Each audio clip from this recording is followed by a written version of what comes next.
제가 좀 털털 맞고 뭘 잘 잊어먹습니다.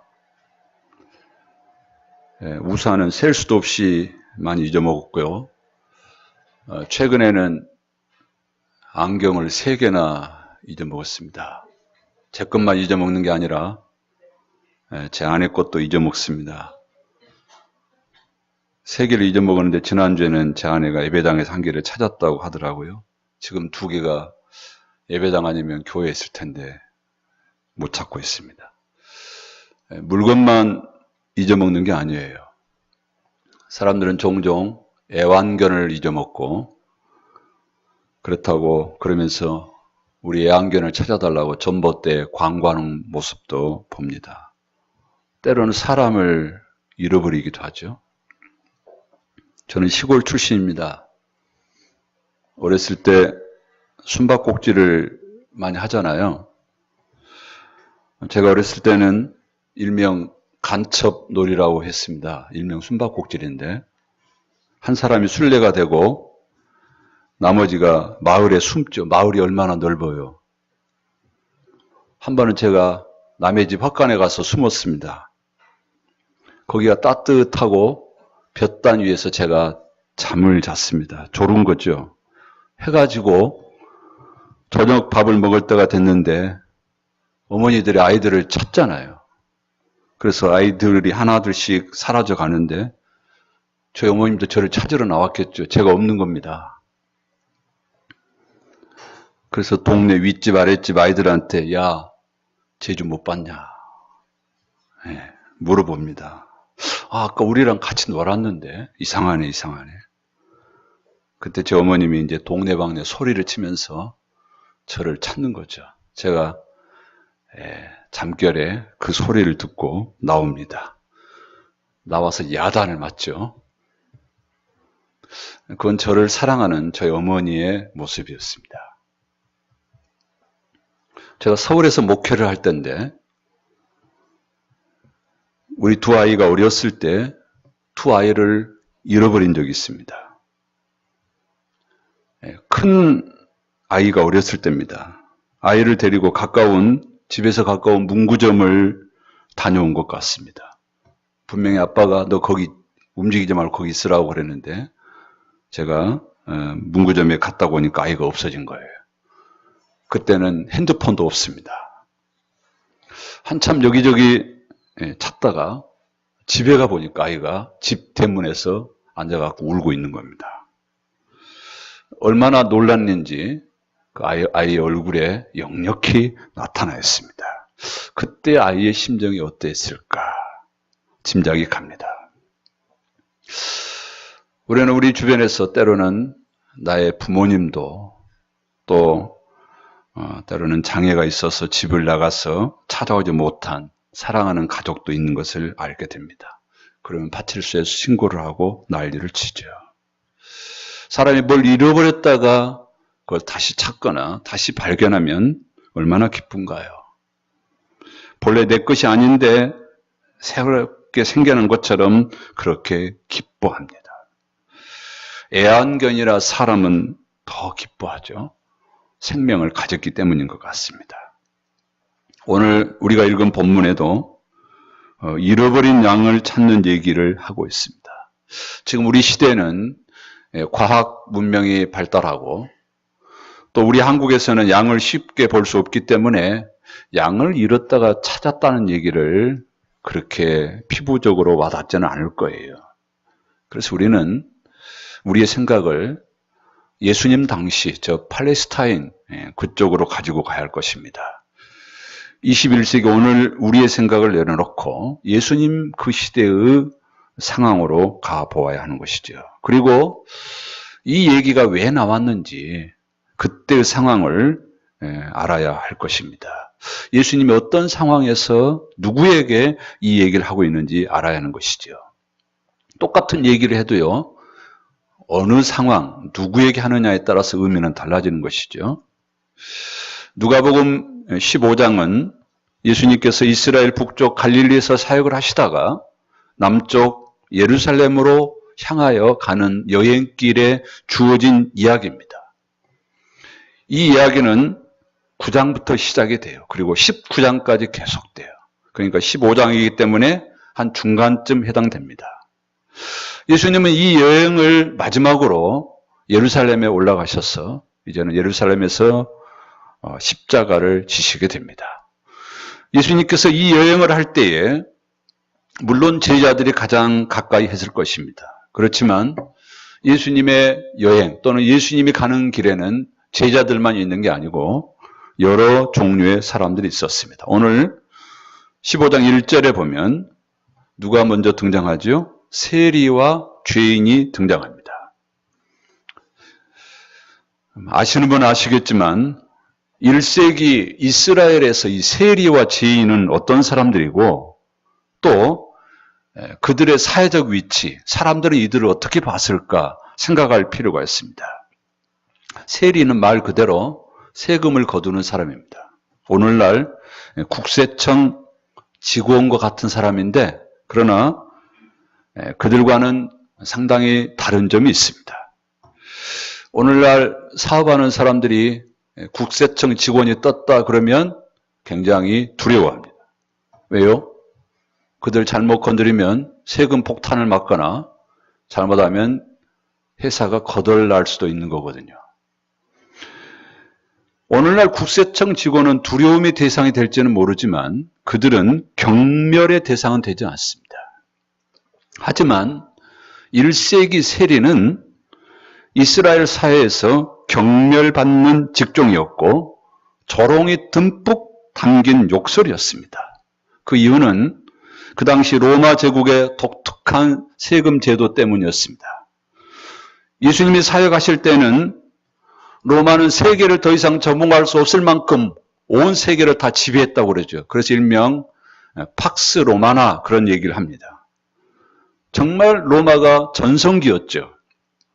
그때 이스라엘도 로마의 속국이었습니다. 로마의 지배를 받았습니다. 로마는 세계 여러 나라를 지배하면서 자기들이 지배하는 나라로부터 세금을 거두어 들였는데 그 세금 징수원이 바로 현지인이었습니다. 그들에게 많은 혜택과 권리를 주고 로마에게 세금을 바치도록 한 것이죠. 그래서요, 이 직장은 돈을 많이 거두고 돈을 많이 벌 수 있는 직장이죠. 그래서요, 경쟁이 치열했겠죠? 경쟁이 치열하면 그만큼 거기에 불법 가능성이 높죠. 그래서 그 직장에 들어가기 위해서 로마 고위층에게 아부를 하고 그리고 돈을 주고 그 직업을 사는 것이죠.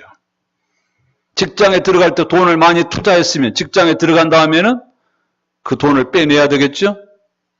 그래서 이 세리는 가나안 이스라엘 사람들에게 많은 세금을 물려서 자기 이득을 취하는 것입니다. 그리고는 그 돈을 뜯어다가 로마에다 갖다 바치는 거죠.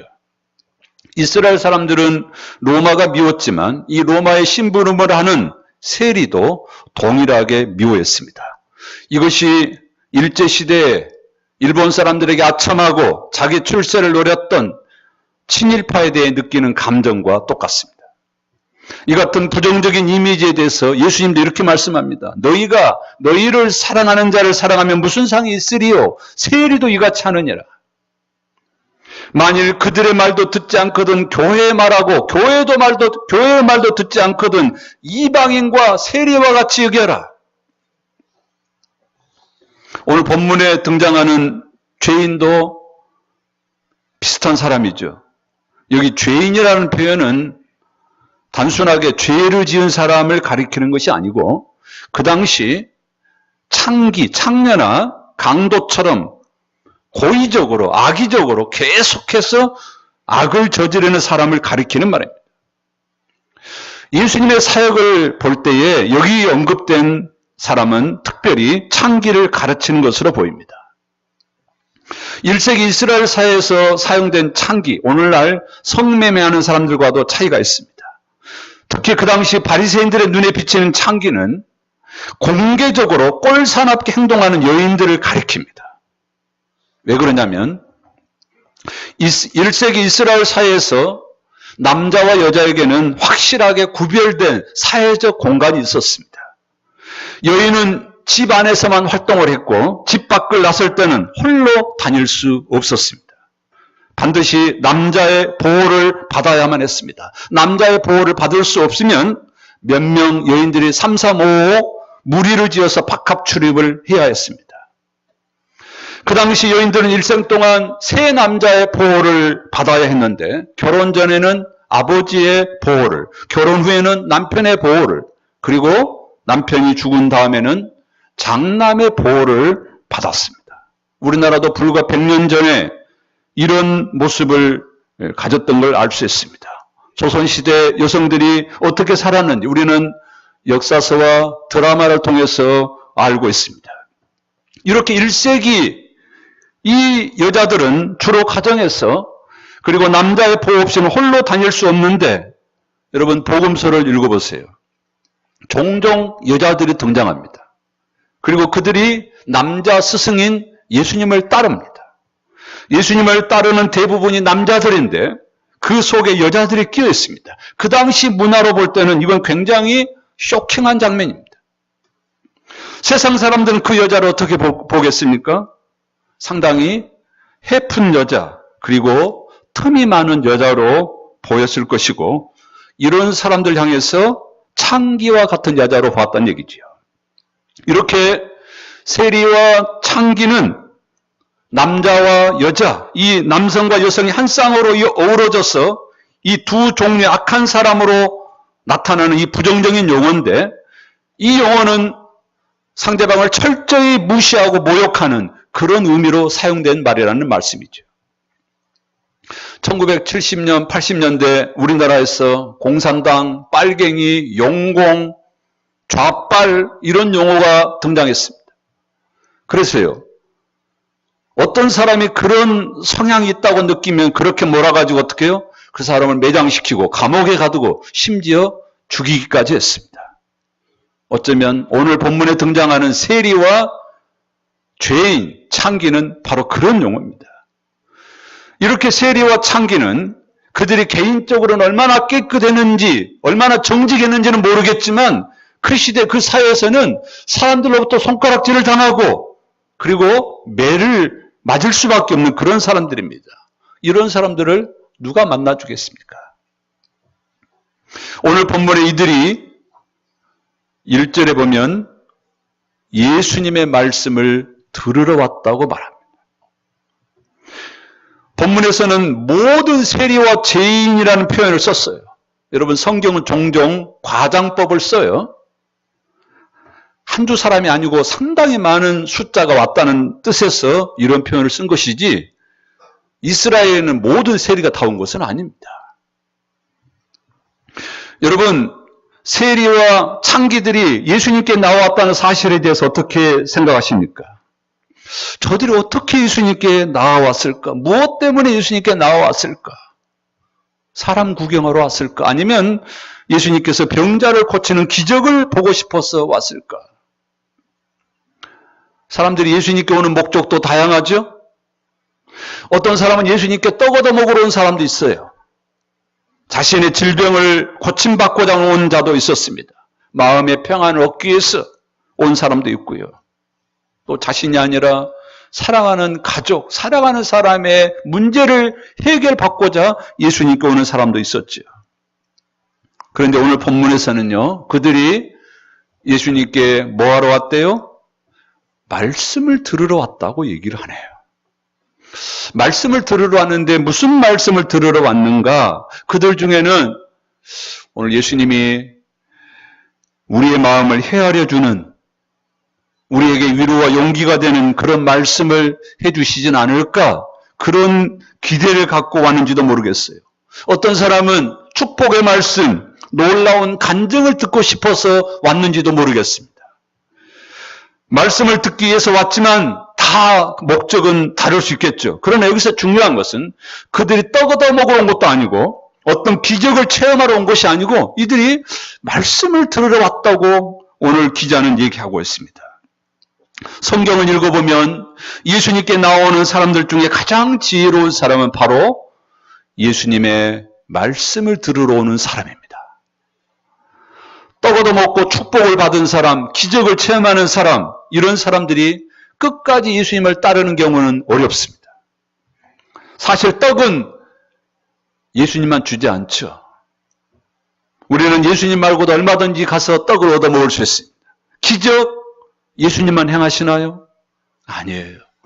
다른 데서도 얼마든지 기적은 일어납니다. 악한 마귀 사탄도 기적을 일으킵니다.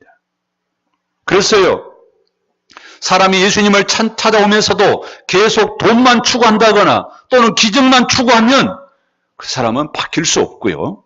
그 사람은 나중에 예수님이 싫어지게 되고 떠나게 됩니다.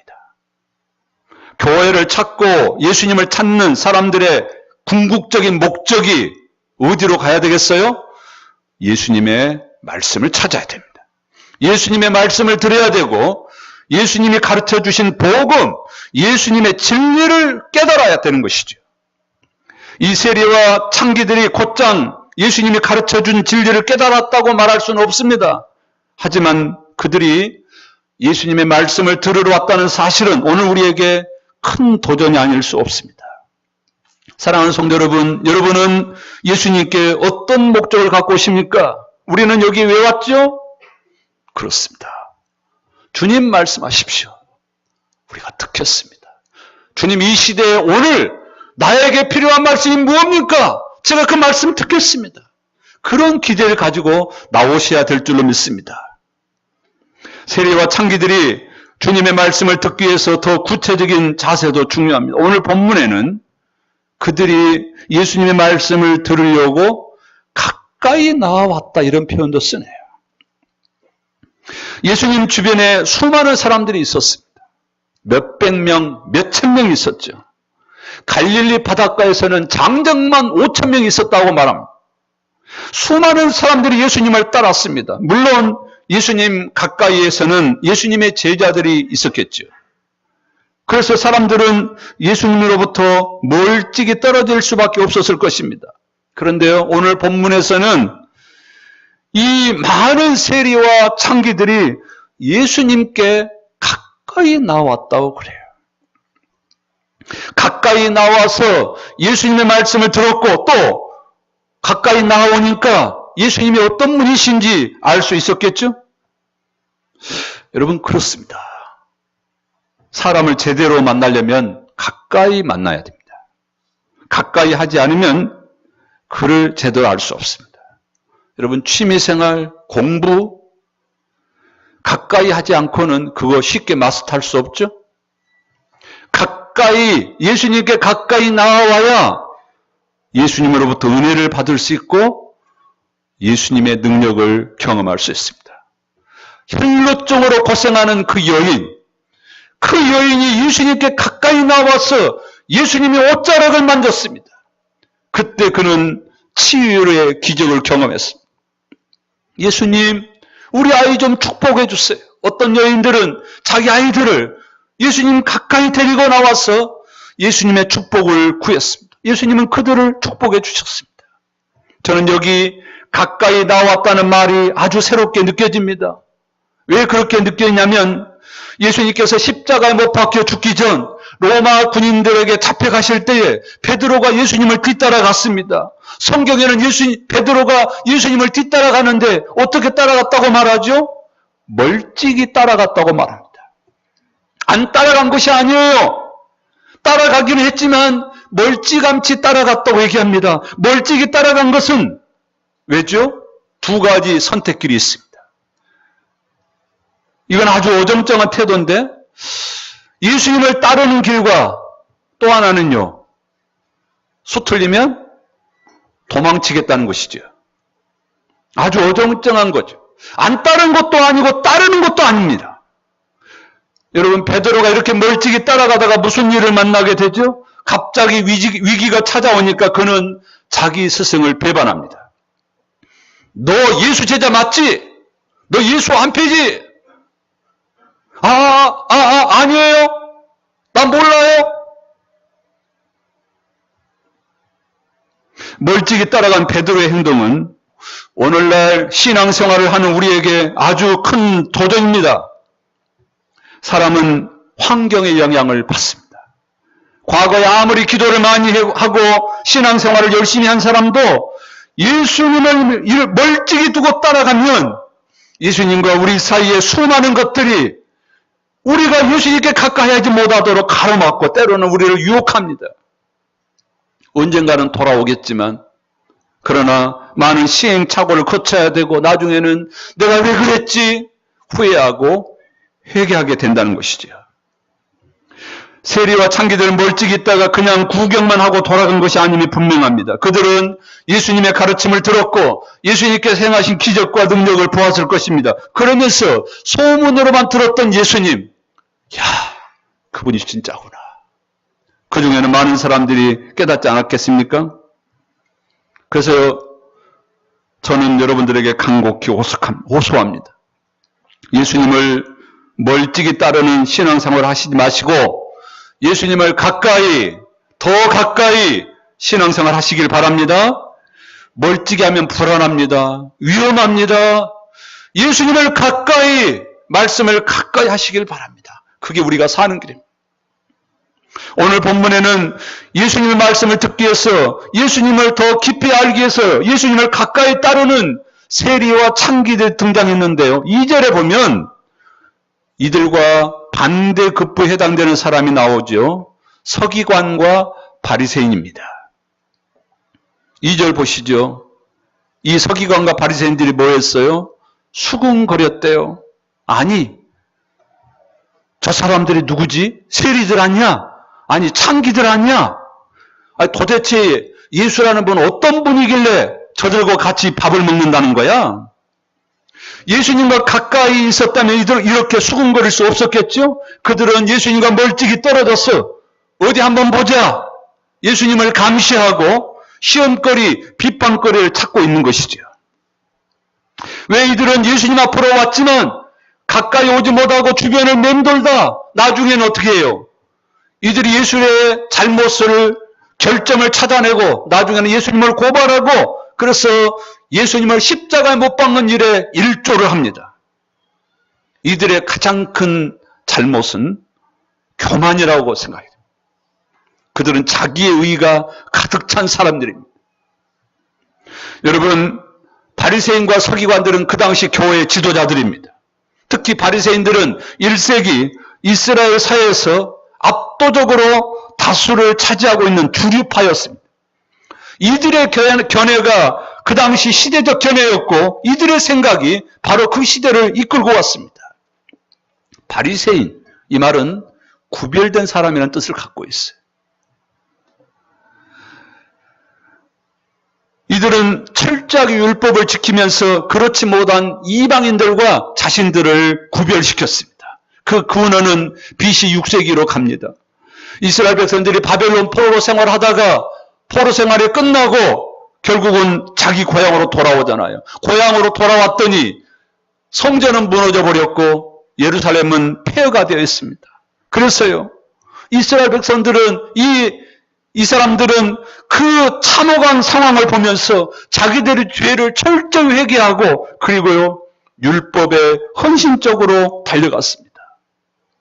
그러다가 BC 4세기에 그리스 헬라가 또 세계를 지배하잖아요. 그러면서요 이 헬라가 헬레니즘 들어보셨죠? 헬레니즘이 뭐예요? 이 그리스 문화를 온 세계에 온 세계에 뻗들인다는 거 아니겠어요? 그래서요 이스라엘 백성들도 이 헬레니즘의 영향을 받아요. 이스라엘 백성 입장에 봐서는 이 헬레니즘은 우상 문화입니다. 그래서요 그 가운데서 이 바리새인들 중심으로 우리는 저 문화를 받으면 안 된다. 우리는 더 철저하게 율법에 순종해야 되고 그러면서 그들은 자기들의 정체성을 계속 강조했습니다. 그러다가 BC 1세기에 로마가 또 세계를 지배합니다. 똑같아요. 이러면서 우리는 구별된 민족이야. 우리는 하나님의 백성이야. 이런 주장을 계속 강조하는 것이죠. 자신들이 하나님의 백성이라는 사실 때문에 자신들의 거룩을 강조하는 것은 잘못이 아니죠. 그런데요, 자기들을 세상과 구별해서 나는 하나님의 백성이고 나 외에 우리 외에 다른 사람들은 다 이방인이고 하나님의 저주를 받은 사람이고 이렇게 취급을 하게 되는 것이죠. 그래서요, 그들은 예수님 앞에서도 어디 보자, 네가 얼마나 알겠느냐, 우리가 이래봬도 율법의 전문가인데 네가 우리보다 나을 수 있겠느냐 하면서 이들은 교만으로 가득 찼습니다. 예수님 주변에 이렇게 세리와 창기 그리고 바리새인 서기관들이 있었습니다. 어떤 자들은 예수님께로 더 가까이 다가와서 예수님의 말씀을 듣는 자가 있었는데, 어떤 자들은 예수님의 주변만 배회할 뿐 예수님께로 가까이 나아가지 못하고 말씀도 제대로 듣지 못하고 결국은 예수님을 떠나고 나중에는 예수님을 십자가에 못 박는 그런 일을 하게 됐다는 것이죠. 사랑하는 성도 여러분, 여러분이 만일 주님이시라면 이런 상황에서 어떻게 하겠습니까? 하늘의 놀라운 비밀, 하늘의 축복, 하늘의 은총을 듬뿍 주려고 저 하늘로부터 파송을 받아서 이 땅에 왔는데 사람들이 내게 가까이 오지 않습니다. 너무 거만합니다. 대단한 사람으로 자기가 착각하고 있습니다. 그런 자들이 여러분 주변에 있다면 여러분 어떻게 하시겠습니까? 바로 오늘 비유가 그 내용입니다. 3절에 예수께서 그들에게 비유로 이르시되, 여기서 그들은 누구겠어요? 바리새인과 서기관을 1차적으로 염두에 두고 하신 말씀입니다. 그 비유의 내용이 뭐죠? 15장 4절입니다. 너희 중에 어떤 사람이 양 100마리가 있는데 그 중에 하나를 잃으면 99마리를 들에 두고 그 잃은 것을 찾아내기까지 찾아다니지 아니하겠느냐? 양 100마리면 상당히 부자에 속하겠죠? 그런데 양 100마리 가운데 한 마리를 잃어버렸습니다. 양의 숫자가 많으면 그것을 관리하기가 어렵겠죠. 그래서요, 수시로 그 양을 셉니다. 그런데 어느 날 양 한 마리가 없어졌습니다. 어떻게 해야 되죠? 에이, 한 마리 잃어버렸지만 나는 아직도 99마리인데 그러면서 안도하고 가만히 있는 것이 아니라 이 주인은 그 잃어버린 한 마리 양을 찾아 나선다는 것이죠. 그런데요, 찾아 나선 상황이 조금은 이해가 되지 않아요. 99마리를 어때요?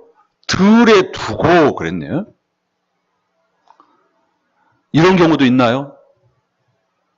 한 마리를 찾기 위해서 99마리를 들에 두고 한 마리를 찾으러 간다고요? 나중에 어떻게 될까요? 예, 이 말은 오해하시면 안 됩니다. 우리 예수님이 지금 말씀을 잘못하고 계신다 이렇게 또 착각하는 분도 있을지 모르겠는데, 예수님이 그렇게 말하실 분이 아니죠. 우리 사람끼리도 앞뒤가 맞지 않는 얘기를 할 때가 있죠. 우리는 그 얘기를 할 때 틀린 것으로 받기보다는 쟤가 앞뒤가 안 맞는 말을 하네 그러면 우리는 무슨 생각하죠? 이거 무슨 의도가 있구나, 그렇게 생각하지 않겠습니까? 예수님의 비유는 또 이 양의 주인이 우둔하다는 그런 얘기를 하고 있는 것도 아닙니다. 아무리 우둔한 사람이라 할지라도 99마리를 내버려 두고 한 마리를 찾으러 가는 그런 사람은 없습니다. 분명히 오늘 본문에 등장하는 이 주인은 누군가에게 99마리를 맡겼을 것입니다. 또 오늘 본문에 99마리가 중요하지 않다는 말도 아닙니다. 어떻게 99가 1보다 더 중요합니까? 오늘 예수님께서 강조하신 내용은 4절 마지막 부분입니다. 한번 다시 볼까요? 15장 4절. 너희 중에 어떤 사람이 양 100마리가 있는데 그 중에 하나를 잃으면 99마리를 들에 두고, 그 다음에 읽어볼까요? 시작. 그 잃은 것을 찾아내기까지 찾아다니지 아니하겠느냐. 이게 오늘 예수님이 전하고자 하는 메시지입니다. 이것은 누가복음 15장 전체의 메시지하고 똑같습니다. 여러분, 누가복음 15장에 보면 세 가지 비유가 나와요. 이 양의 비유가 나오고 나중에 잃어버린 동전 비유가 나와요. 그 다음에는 잃어버린 아들 비유가 나옵니다. 다 잃어버린 거예요. 양도 잃어버리고 동전 잃어버리고 아들을 잃어버렸어요. 잃어버리면 어떻게 해요? 양을 잃어버린 주인, 동전을 잃어버린 그 여인, 아들을 잃어버린 그 아버지 어때요? 찾아요. 기다려요. 어떻게 하면 저를 찾을 수 있지? 이게 오늘 예수님이 전하고자 하는 메시지입니다. 여러분, 이 얘기는 비유라고 그랬습니다. 비유가 뭐라고요? 비유라고 하는 것은 어떤 진리를 설명하기 위해서 끄집어온 이야기입니다. 그 이야기는 사실일 수도 있고 또 만들어낼 수도 있어요. 그러나 오늘 본문의 이야기는 사실인 것 같아요. 그렇다면 예수님께서 이 비유를 왜 하는 것이죠? 무슨 얘기를 하려고 하는 것이죠? 제가 앞에서 말씀드렸습니다. 이 비유의 1차적인 독자는 바리새인이라고 얘기했습니다. 바리새인과 서기관이라고 얘기했습니다. 예수님은 이 비유를 전해서 그 당시 바리새인들과 서기관들에게 무슨 메시지를 전하고자 하는 것이지요? 잃어버린 동전, 그리고 잃어버린 아들 비유, 모두 다 이 바리새인과 서기관들에게 하는 비유입니다. 예수님은 이 비유를 통해서 이 바리새인들과 서기관들에게 기대하는 것이 있다는 것이죠. 그게 무엇일까요? 1차적으로는 세리와 창기들에 대한 이 바리새인들과 서기관들의 잘못된 생각을 돌이키는 데 있습니다. 바리새인과 서기관들은, 이 세리와 창기들은 하나님의 사랑을 받을 만한 사람이 못 된다고 생각한 거죠. 그런 자들과 함께하고 있는 예수님의 태도 결코 옳지 않다고 생각하고 있는데 예수님은 그걸 지금 수정해 주고 있습니다. 앞에서 말씀드린 것처럼 바리새인들은 세리와 창기는 바리새인들은 세리와 창기를 의도적으로 피했고 이들과 식사하는 것은 엄두도 내지 못할 일이었습니다. 랍비 전승에는 이런 얘기가 있어요. 죄인과 교제한 사람은 토라 근처에도 오지 못하게 하라. 죄인을 먹이는 것은 칭찬받을 만하지만 죄인과 함께 식탁 교제를 하는 것은 철저하게 금해라. 비록 그것이 그 사람을 하나님께 인도하려는 목적이라 할지라도 악인과 절대 식탁 교제를 해서는 안 된다. 그런데요, 예수님은 이 전승을 깨기라 하듯이 세리와 창기들과 함께 식사를 합니다. 그래서요, 지금 자신의 행동에 대해서 수군거리고 있는 이 바리새인과 서기관들 향해서 주님이 전하고자 하는 메시지가 뭐죠? 내가 지금 이렇게 하고 있는 것이 이게 뭐 하는 것이냐? 너희들 알겠느냐? 그것은 내가 지금 이렇게 하고 있는 것은 하나님 아버지의 뜻을 행하고 있는 것이다. 그게 뭐죠? 잃어버린 영혼, 잃어버린 양을 찾아 구원하기 위해서 나는 이 세상에 왔고 나는 그 일을 행한다는 것이죠. 너희들은 저 세리와 창기가 구원받지 못할 대상, 영원히 제거할 대상이라고 생각할지 모르겠지만 하나님은 그 잃어버린 그 양을 구원하기를 기뻐하신다. 그것을 보여주고 있다는 것이죠. 하나님은 양의 울타리를 벗어나 사경을 헤매고 있는 그 양을 찾고 계신단다. 그것을 보여주고 있습니다. 사랑하는 성도 여러분, 하나님의 사랑을 받고 하나님의 은혜를 경험했다가 지금은 그 하나님의 품을 떠나 하나님의 울타리를 떠난 자들이 누굽니까? 양이 목자를 떠나 울타리를 떠나면 어떻게 되죠? 양은 앞을 제대로 볼 수 없습니다. 힘도 없습니다. 누가 쫓아오면 쉽게 도망도 가지 못합니다. 그런 양이 울타리를 떠나서 목자의 품을 떠나 어떻게 되겠어요? 어디 가서 잠을 쉽게 잘 수 있겠어요? 매일 불안에 떨고 어떻게 해야 될지 모르고 살아가고 있지 않겠습니까? 그들이 누구죠? 하나님은 그들을 찾고 있습니다. 주님은 그들을 찾아서 다시 주님 품 안으로 그리고 행복한 울타리 안으로 들여보내기를 원하고 계십니다. 우리 주변에 그렇게 방황하는 어린 양들이 있습니다. 우리는 그들을 향해서 주님의 마음을 품고 주님의 마음을 기억하고 우리가 그들을 함부로 정죄해서는 안 될 것입니다. 우리는 그들을 위해서 계속 기도로 품어야 돼요. 하나님, 저들을 긍휼히 여겨주세요. 또 그들을 만나면 선생님도 주님을 만나면 행복할 것입니다. 그렇게 말을 해야 됩니다. 주님이 당신을 찾고 있습니다. 이 말을 해줘야 될 것입니다. 예수님이 전하고자 하는 또 다른 메시지는 바리새인들은 예수님의 얘기를 듣고 무슨 생각했겠어요? 아, 그 잃어버린 양은 세리와 창기가 맞겠다. 그런 생각을 했을지 모릅니다. 그러나 주님의 의도는 거기에 있지 않습니다. 거기에만 있는 것이 아닙니다. 저는 이 말씀을 보면서 이런 느낌이 받았습니다. 혹시 바리새인들과 서기관, 너희들이 바로 그 잃어버린 한 마리 양은 아니겠느냐?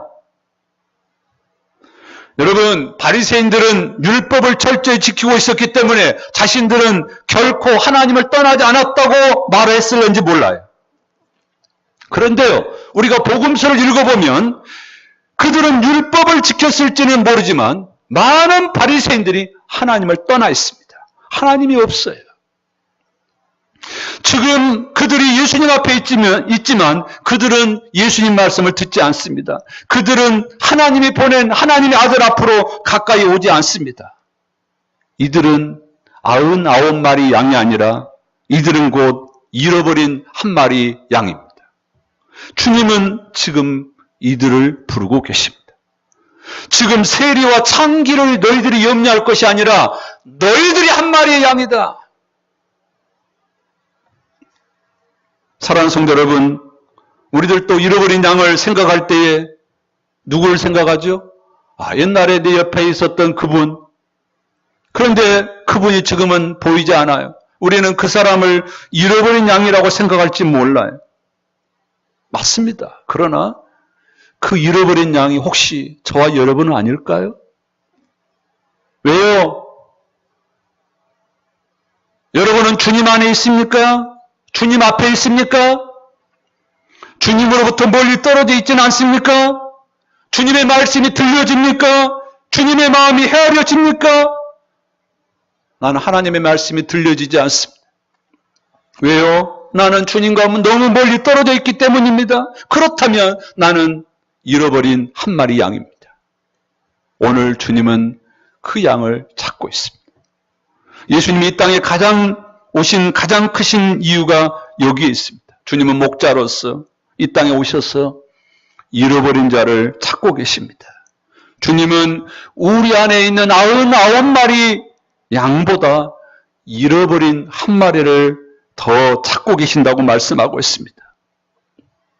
부모는 같은 자식일지라도 못나고 또 둔하고 때로는 장애를 가졌다면 그 아이를 더 챙기고 사랑하는 법입니다. 왜요? 그렇게 도와주지 않으면 그 애가 소외를 당하고 일어설 수 없기 때문입니다. 예수님께서도요, 사역을 하실 때에 이렇게 가난하고 병들고 사회에서 왕따를 당하고 연약한 자들을 챙겨주셨습니다. 사랑하는 성도 여러분, 사실 우리 대부분은 하나님의 잃어버린 양입니다. 왜요? 아담 이후의 모든 인간은 하나님의 잃어버린 양입니다. 그래서 이사야 선지자는 뭐라고 그랬어요? 우리는 다 양 같다고 이사야 53장 6절에서 말씀합니다. 우리는 다 양이다. 그런데요, 그런 우리를 주님이 찾고 계시지 않느냐 이 말씀입니다. 박장로야, 강권사야, 나 집사야 어디냐? 혹시 이 소리가 들리지 않습니까? 어떻게 반응하시겠습니까?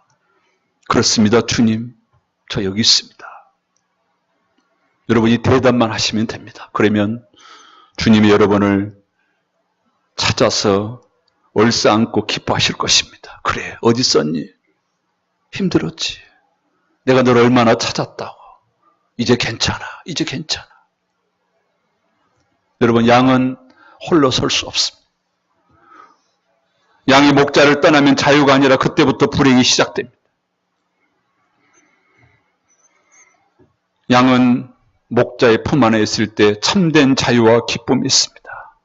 목자의 품을 떠난 양의 자유, 그건 가짜입니다. 착각하지 마세요. 그건 사탄의 속임수입니다. 빨리 돌아오시길 바랍니다. 마지막으로 오늘 주님이 본문을 통해서 전해주고자 하는 메시지는 오늘 설교 제목입니다. 주님은 분명히 우리 안에 있는 99마리를 귀하게 보십니다. 이 99마리는 분명히 주인의 기쁨이고 소망이었음이 분명합니다. 하지만 오늘 주님이 비유를 통해서 주고자 하는 또 다른 메시지는 99보다는 잃어버린 그 소수 하나라는 거예요. 저는 이 말씀이 오늘 우리 시대에 굉장히 중요한 의미가 있다고 생각이 됩니다. 우리 사회 다수, 대세, 이걸 너무 중요히 여기죠. 우리는 이걸 민주주의라고 말합니다. 다수결의 원칙. 민주주의, 다수결의 원칙 따라가다 보면 어떻게 되죠? 나중에 소수, 약자는 어떻게 됩니까? 무시를 당하고 관심에서 제해를 받습니다. 여러분, 세상은 그렇다 치고 교회는 어떻죠? 교회가 누구에게 관심을 갖습니까? 99인가요? 아니면 소수의 1인가요? 여러분, 다른 교회는 그렇다 치고 우리 시향교회는 어떻습니까? 우리는 누구에게 관심이 있죠?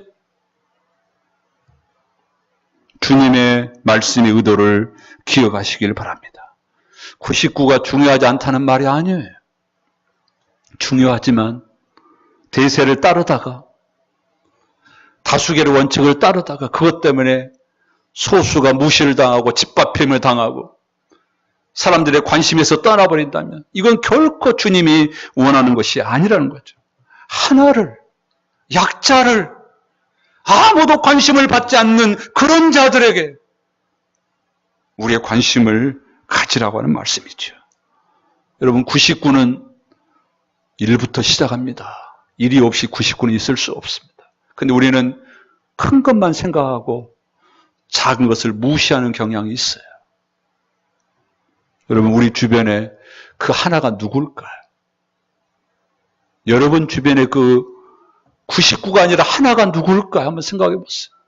여러분의 가정, 여러분의 직장, 우리 교회 안에, 우리 주변에 있어요. 이번 한 주간 제가 숙제를 드리고 싶어요. 99가 아니라 그 하나 어디가 있지? 우리가 그 사람을 향해서 오늘 들은 말씀, 하나님 말씀을 들으면 뭐예요? 그 들은 말씀을 우리 삶 속에서 실제로 내가 깨달은 대로 그들에게 관심을 가지고 그들에게 사랑을 베풀고 그래서 그들이 우리로 인해서 힘을 얻고 용기를 얻는다면 하나님 우리에게 말씀을 주신 이유가 뭐죠? 지식만 잔뜩 쌓아갖고 아는 체라고 말씀을 주셨나요? 그러지 않아요. 여러분이 지식을 많이 몰라도 괜찮아요. 지식은 부족할지라도 내가 들은 말씀, 내가 깨달은 말씀, 오늘 이 주일날 내가 들었던 말씀, 그 말씀 가운데 하나를 붙잡고 하나님, 오늘 이렇게 말씀하셨지 않습니까? 제가 이 말씀대로 이번 주 한번 해보겠습니다. 힘주세요. 실제로 여러분들이 그 말씀을 붙들고 삶의 현장에 나아가서 우리 주변에 소외되고 사람들의 관심을 받지 않는 왕따당한 그런 영혼들, 그들에게 우리가 사랑을 베풀 때 그들이 주께로 돌아오게 되고 여러분은 그걸 통해서 하나님이 주시는 자유와 기쁨을 맛보게 될 것입니다. 사랑하는 성도 여러분, 그렇습니다. 오늘 누가복음 15장 잃은 양의 비유. 하나님은 잃은 영혼을 찾고 계셔요. 그 잃은 영혼이 누군지, 그 영혼이 우리 주변에 많이 있습니다. 또 어떻게 보면 그 잃은 영혼이 나일 수도 있습니다. 내가 그렇게 느껴진다면 변명할 거 없습니다. 주님, 그래요. 제가 잃은 양입니다. 저를 긍휼히 여겨주세요. 그렇게 겸손히 엎드리면 주님이 그래. 네가 그렇게 했었구나. 여러분들을 찾아주시고 위로해 주시고 격려해 주실 줄로 믿습니다. 아울러 내가 그런 은혜를 받은 자고 내가 혹시라도 나는 99에 속한다고 생각했다면 아직 우리 안에 들어오지 못한 한 마리 그 양은 누굴까? 우리가 그들에 대한 관심과 사랑을 우리가 새롭게 나타내야 될 줄로 믿습니다. 우리 같이 찬송하시죠.